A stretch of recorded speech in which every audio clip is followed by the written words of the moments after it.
Assalamualaikum warahmatullahi wabarakatuh. Halo, berjumpa kembali di G4N Channel.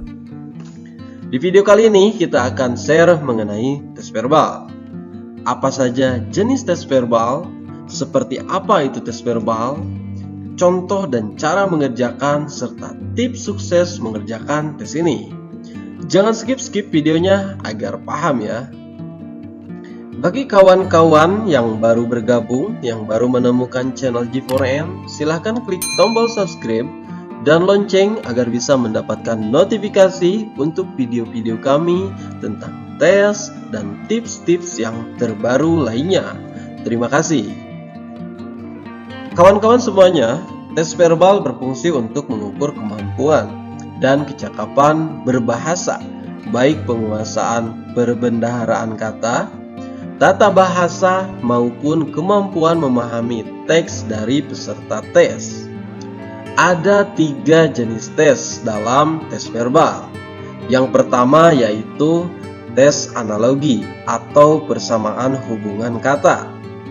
Yang kedua adalah tes sinonim atau tes padanan atau persamaan kata. Dan tes yang ketiga adalah tes antonim atau lawan kata.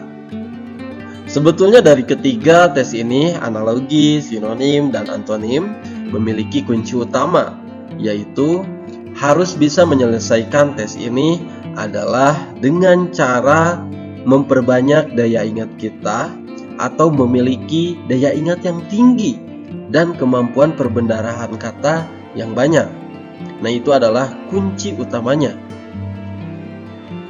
Tes verbal merupakan salah satu tes yang sering digunakan oleh perusahaan untuk menyeleksi calon karyawannya, karena ada indikasi hubungan antara kemampuan verbal seseorang dengan intelijensinya, di mana semakin banyak informasi yang diketahui, maka semakin tinggi wawasan dan pengetahuan orang tersebut, sehingga semakin tinggi juga intelijensinya atau kecerdasannya. Baik, tes yang pertama dari tes verbal yaitu tes analogi. Tes analogi, Bapak Ibu atau kawan-kawan bisa melihat video di video kami sebelumnya di channel ini, yaitu di channel G4N. Silahkan bisa klik video yang gambarnya seperti ini. Di sana sudah diperlihatkan, sudah dijelaskan secara jelas definisinya, contohnya, dan tips cara mengerjakan tes analogi ini. Lalu tes verbal yang kedua adalah tes sinonim. Mari kita lihat bagaimana tes sinonim ini harus kita kerjakan. Ini adalah contoh yang pertama, tes dari sinonim. Kita memiliki kata kunci militan. Lalu di sini ada opsinya 5, A. Anti penindasan, B. Ideologi, C. Agresif, D. Brutal, dan E. Penggolongan. Artinya kita harus mencari persamaan kata dari kata militan ini dari kelima opsi yang disediakan. Tentunya persamaan kata dari militan adalah C. Agresif. Militan artinya bersemangat tinggi, penuh gairah. Begitu juga agresif memiliki arti yang sama dengan militan. Maka jawabannya adalah C, agresif. Selanjutnya kita punya soal nomor 2. Di sini kita memiliki kata kunci pembatasan. Di sini ada opsinya 5. Yang harus kita cari adalah persamaan kata dari pembatasan. Maka jawaban yang betul adalah A. Wanita, B. Halus, E. Damu, E. Restriksi, dan E. Alim. Maka jawaban yang betul adalah restriksi. Pembatasan memiliki sinonim atau memiliki persamaan kata dengan restriksi, di mana memiliki arti yaitu pembatasan di lapangan produksi seperti pembatasan impor, pembatasan kredit, dan lainnya. Maka jawaban yang paling tepat dari soal ini adalah D, pembatasan restriksi. Selanjutnya soal nomor 3, ciri itu adalah kata kuncinya Lalu di sini ada opsinya 5. Yang pertama watak, B jiwa, C karakteristik, D tabiat, dan E akhlak. Silahkan kawan-kawan mencari jawaban terbaik untuk ciri atau apa sinonim dari ciri. Jawaban yang paling tepat adalah karakteristik. Ciri dan karakteristik memiliki arti yang sama, yaitu kekhasan, ya. Oke, itu dia jawabannya. Lanjut ke soal nomor 4. Evokasi. Pilihannya adalah A. penilaian, B. perubahan, C. izin menetap, D. penggugah rasa, dan E. pengungsian. Di sini mungkin katanya agak sulit, tetapi kita pasti akan mencari jawabannya dan harus mencari jawabannya. Cara yang paling tepat jika kita tidak tahu arti dari setiap katanya adalah dengan cara mengeliminasi dari pilihan-pilihannya. Atau juga kita bisa menebak kira-kira mana yang paling dekat untuk soal ini. Jawaban yang paling tepat adalah D. penggugah rasa. Evokasi adalah penggugah rasa. Begitu juga artinya, maka jawabannya adalah D. Selanjutnya soal nomor 5. Daur, A. siklus, B. baur, C. produk, D. tingkatan, dan E. proses. Kita harus mencari tentunya ya sinonim dari kata daur, karena itu kata kuncinya. Jawaban untuk nomor 5 adalah A. siklus. Daur artinya siklus atau peredaran massa. Pastinya jawabannya adalah A. Itu adalah 5 contoh tes sinonim untuk tes verbal tentunya ya. Selanjutnya kita memiliki tes yang ketiga untuk tes verbal, yaitu tes antonim. Tes antonim juga memiliki pola yang sama dengan tes sinonim. Memiliki kata kunci satu kata dan memiliki 5 option atau pilihan untuk dicari jawaban yang paling tepat.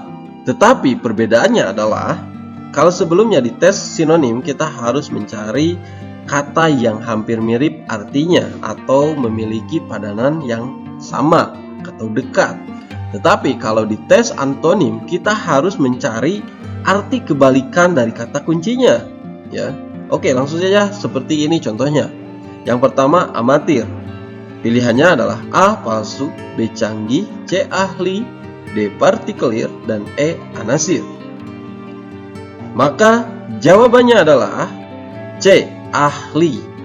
Amatir memiliki kata antonim yaitu ahli. Amatir artinya kegiatan yang dilakukan atas dasar kesenangan dan bukan untuk memperoleh nafkah. Sedangkan ahli orang yang mahir atau juga paham sekali dalam sebuah atau suatu ilmu.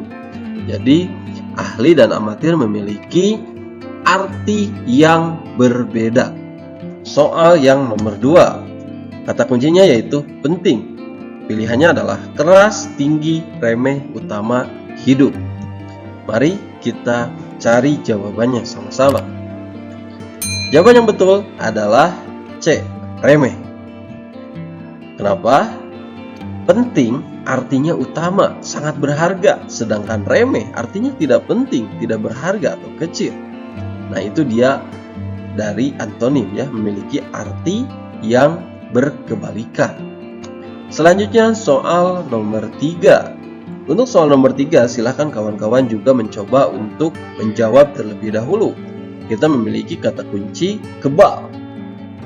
Pilihan yang pertama adalah mempan, B. kuat, C. ampuh, D. anti, dan E. lemah. Maka jawaban yang betul adalah oke, betul sekali. Jawabannya adalah mempan.